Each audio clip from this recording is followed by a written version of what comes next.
¿Qué es lo que debería ser un Estado frente a la pandemia? La semana pasada vimos lo que creemos no debería ser un Estado frente a la pandemia. Sobre todo porque ya la mayoría de los países están en situación de normalidad, es decir, sin estado de excepción. Pues veamos en el programa de hoy qué creemos debería ser un Estado frente a la pandemia. Sobre todo porque están involucrados otros derechos humanos. Sigamos.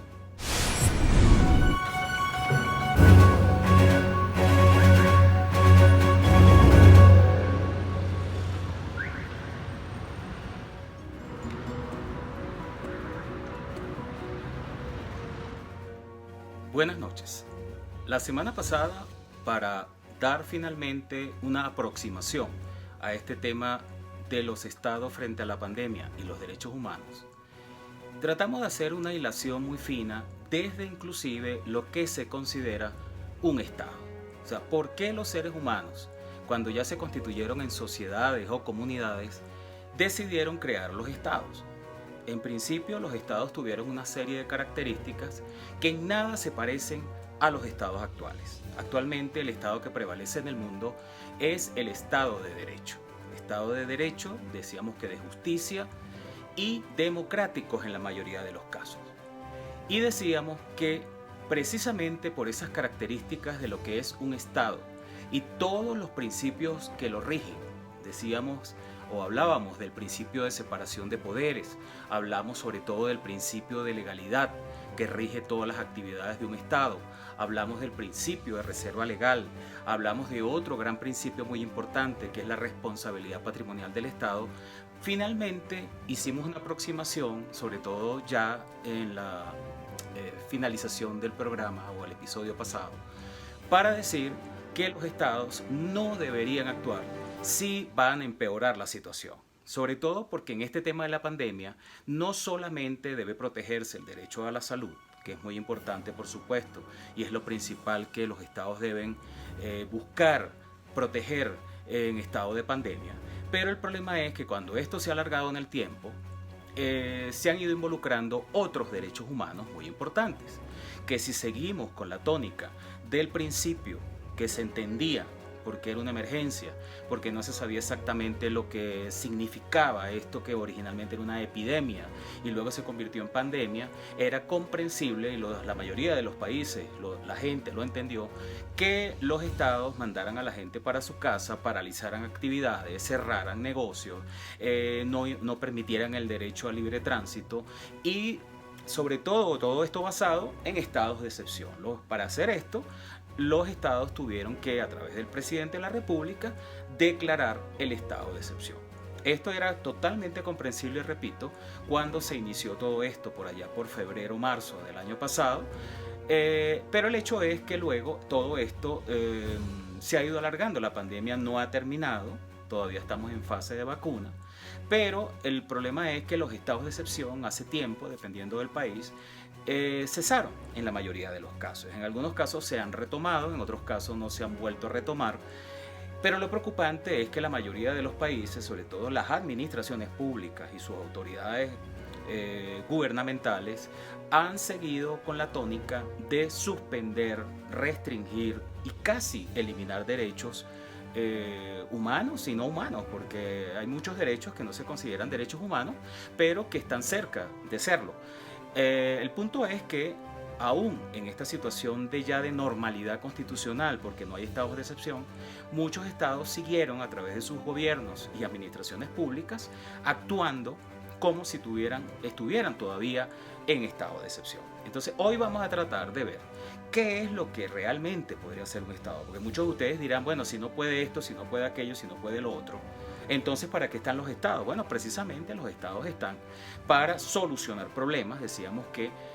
la idea original de la creación de los estados había sido precisamente que las personas, cuando vivían individualmente o vivían en pequeñas comunidades, tribus, etc., se daban cuenta que terminaban chocando sus derechos, no había paz, había guerras, y en consecuencia hubo necesidad de crear organizaciones más avanzadas que comenzaron en otras etapas, pero que hoy se ha convertido en la mayoría de los estados o países en estados de derecho. Pero precisamente para vivir mejor, no para unirse para vivir peor. Es un poco como lo que pasa con los regímenes de propiedad horizontal, que anteriormente uno compraba un apartamento o alquilaba otro en otro sitio, y al no haber propiedad horizontal, cada quien en pocas palabras hacía lo que le daba la gana, el propietario era el que regía todo el del edificio, etcétera, etcétera. Y los que eran propietarios se consideraban amos y señores a hacer lo que les daba la gana también, y todo eso generó en un régimen mejor para vivir en copropiedad de un edificio, como fue el régimen de propiedad horizontal, donde los propietarios de alguna manera cedemos a una junta de condominio, un consejo de administración, dependiendo cómo se llame, ciertos poderes que nosotros luego aceptamos y consentimos que debemos acatar, para que cuando actúe la junta de condominio, cuando actúe inclusive la asamblea de propietarios, que equivale a un pequeño congreso en el edificio, nosotros acatemos, aún adoptándose por mayoría, es decir, aún yo votando en contra o no votando, yo tengo que acatar esas decisiones. ¿Pero por qué? Porque se supone que todo eso es para vivir mejor.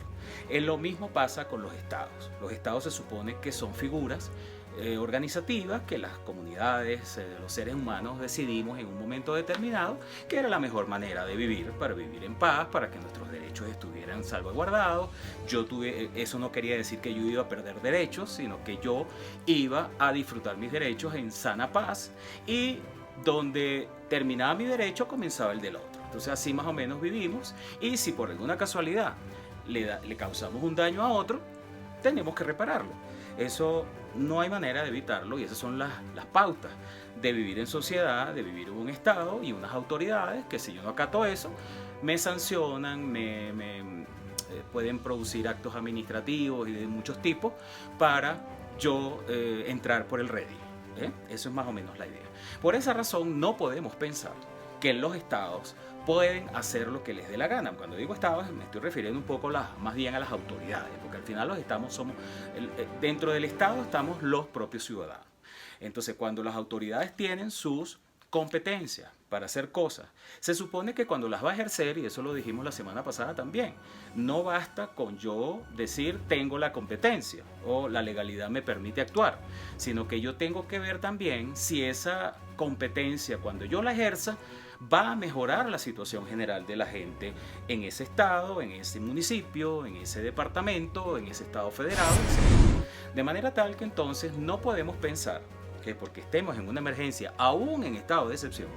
vamos a actuar a lo loco desde los gobiernos, desde la alcaldía, desde la presidencia de la república, desde los ministerios, etcétera, o gobernaciones, sino que tenemos que medir muy bien ese ejercicio de competencias que me puede atribuir la ley y la constitución para yo solucionar algún problema o al menos mejorar. En consecuencia, yo cuando voy a tomar una decisión, además de que esa decisión, vamos a ver más adelante, debe adoptarse bajo criterios ya no de una autonomía completa o individualidad del funcionario, actuando él solo bajo su conciencia, sino que debe tratar de buscar las opiniones, intervenciones, participación de la gente o de los que sepan más del tema que yo, porque el funcionario no tiene por qué saberlo todo, puede tener alguna especialidad, alguna profesión, pero eso no quiere decir que sabe de todo al adoptar las decisiones. Él tiene que consultar, tiene que hacer un procedimiento, un consenso, es decir, muchas formas para que al final la decisión sea lo mejor posible, o simplemente se deseche la decisión. Eso también es muy importante. Hay gente que piensa que no se puede concebir un Estado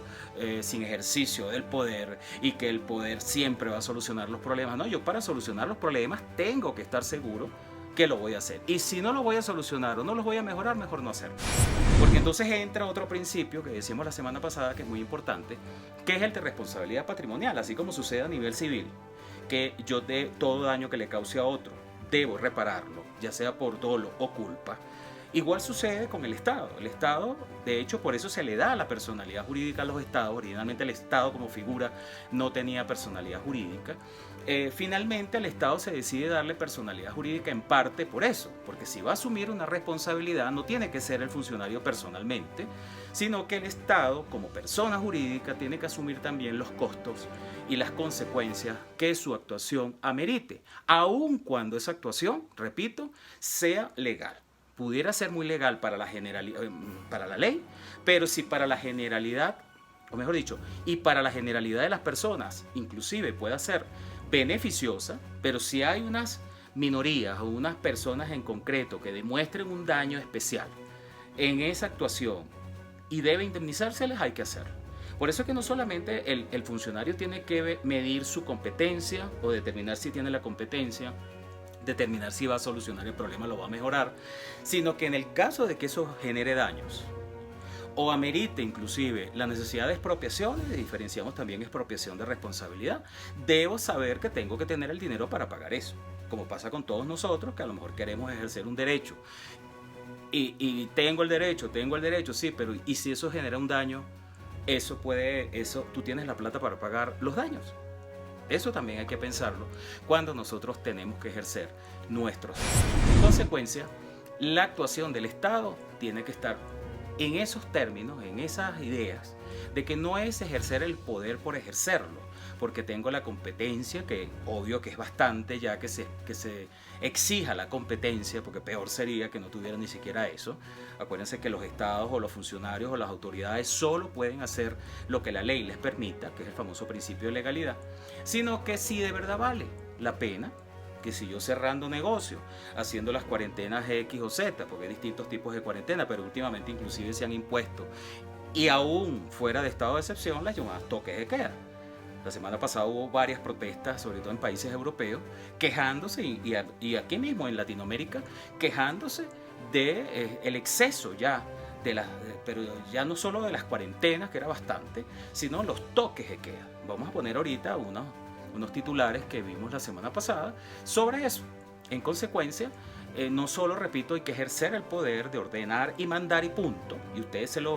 lo soportan y ya está, sino que también debo ver si eso de verdad vale la pena. Si yo cerrando negocios por una semana, o toques de queda todas las noches, etcétera, etcétera, etcétera, que inclusive implica que hasta la farmacia cierre,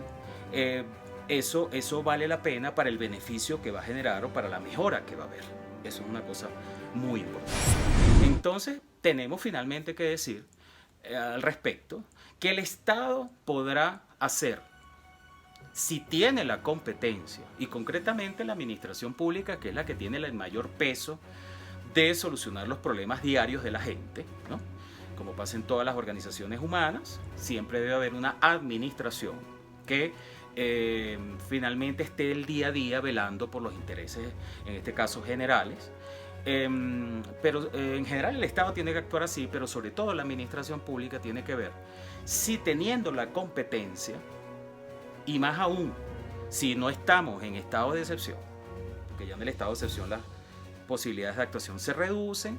a favor de un gran funcionario que tiende a ser el presidente de la República, el primer ministro, el canciller alemán, el presidente del gobierno español, etcétera, o sea, la cabeza del poder ejecutivo. Pero entonces los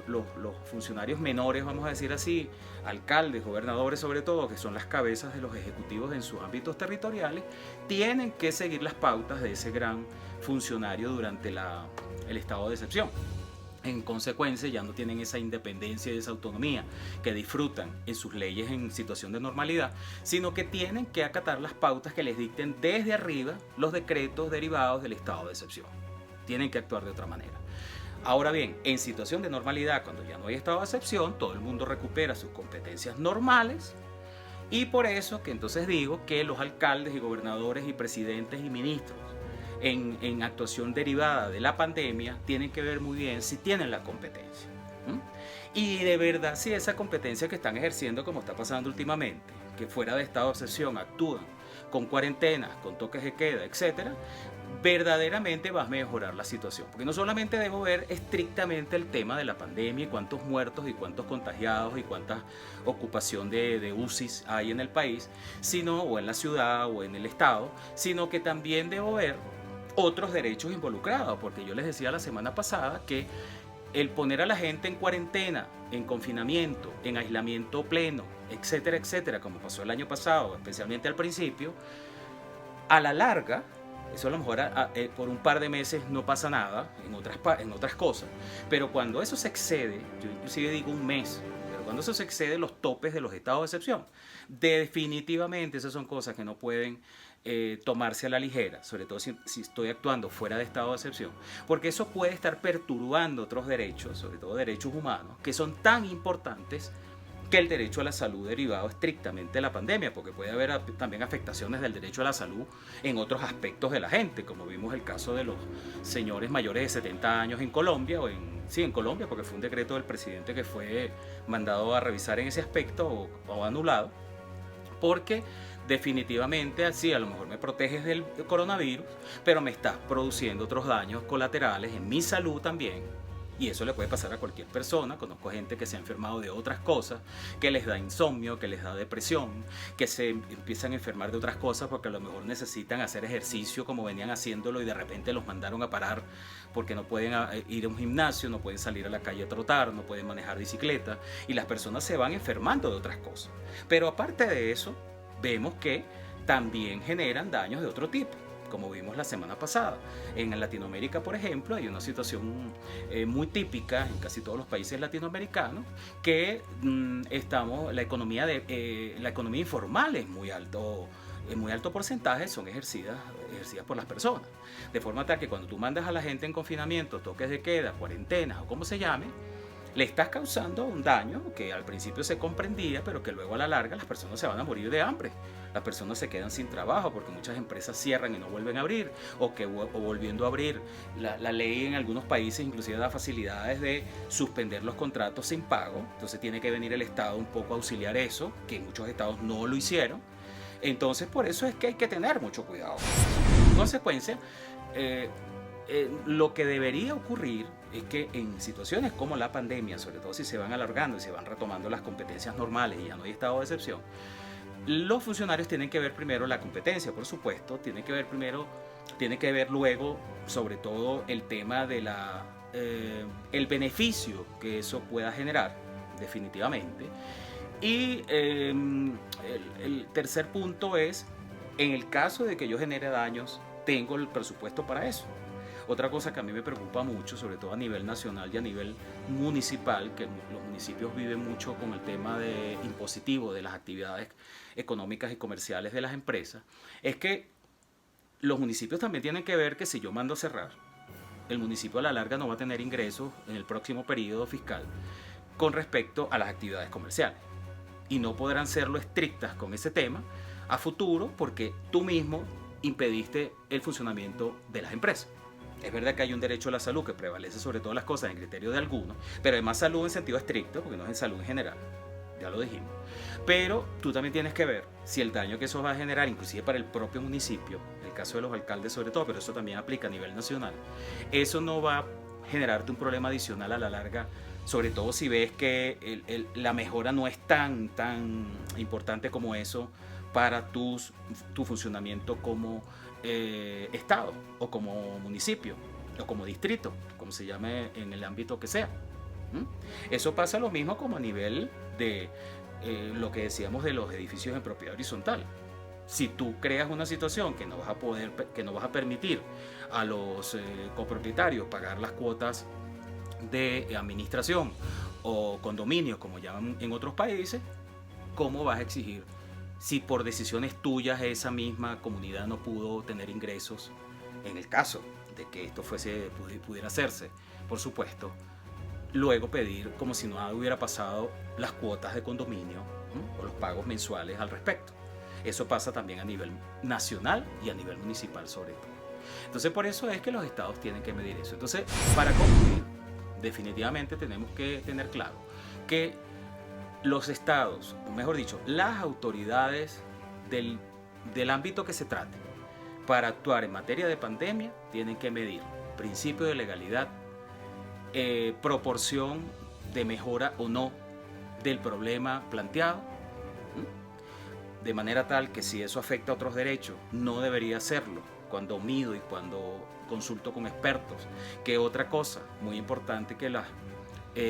autoridades se asesoren no solo de médicos en el caso de la pandemia, no solo de epidemiólogos, no solo de expertos en virus, no solo de gente involucrada con el tema de la salud, también con el aspecto económico, aspecto presupuestario, pero sobre todo expertos en derecho público del Estado. Yo he venido observando que la mayoría de las autoridades a las que yo he tenido acceso no les importa el tema jurídico de fondo que estamos hablando, porque piensan que el derecho debe adaptarse a las situaciones y no tenemos que nosotros adaptar al derecho lo que vayamos a hacer. Y las emergencias lo aceptan todo, y ya tengo de sobra vivencias propias en las que cuando los estados deciden actuar fuera del derecho, la situación no mejora, todo lo contrario, la situación empeora. De forma tal que, como conclusión, podemos sacar en este episodio que los estados, pero concretamente las autoridades, solo deberían hacer aquello que, de acuerdo con sus competencias, mejore la situación, y verificando muy bien que tengan capacidad de pagar los daños que pudieran derivarse de todo esto, porque aún en estado de excepción, unas decisiones de este estilo ocasionarían o pudieran ocasionar daños, porque no solamente lo ilegal lo que genera responsabilidad, también lo legal, pero que produce un daño especial, comprobado por supuesto, también puede generar responsabilidad patrimonial. El ámbito de la responsabilidad patrimonial a nivel público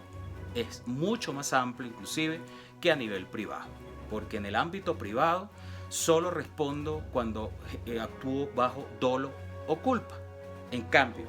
a nivel público no es necesario o no es tan importante este aspecto del dolo o la culpa, salvo para agravar o atenuar la responsabilidad, sino el daño especial que haya causado mi actuación y que sea imputable a mi actuación o omisión ese daño causado. El tema del dolo y culpa pasa a un segundo plano, y por eso es muy importante que los funcionarios estén muy claros de que eso va a generar beneficio para la comunidad en general,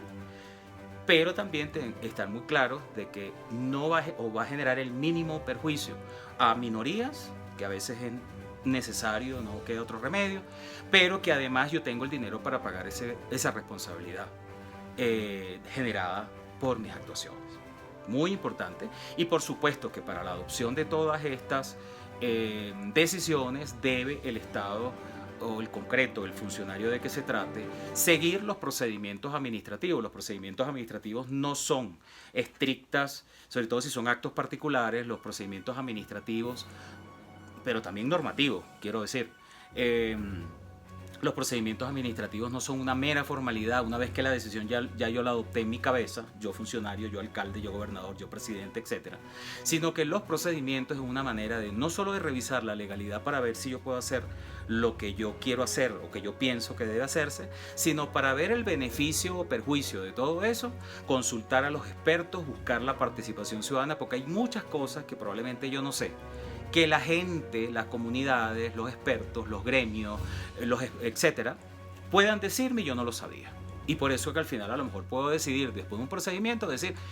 prefiero no hacer eso, porque definitivamente eso puede ser una locura y yo no tengo plata para pagar la responsabilidad, etcétera, etcétera.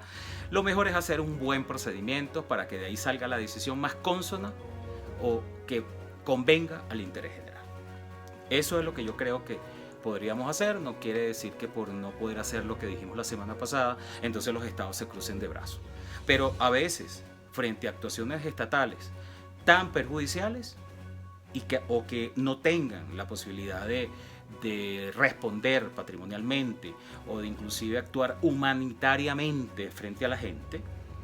como ha pasado en Latinoamérica, que han seguido como ejemplo las medidas europeas, pero cuando revisamos la mayoría de las medidas que se han adoptado en Europa, inclusive en Estados Unidos, con todo y que no hubo la expresa declaración de estado de excepción, en algunos estados federados, los gobernadores actuaron, como estado federal que es, con su autonomía para declarar ayudas, inclusive a los extranjeros regulares en esos estados.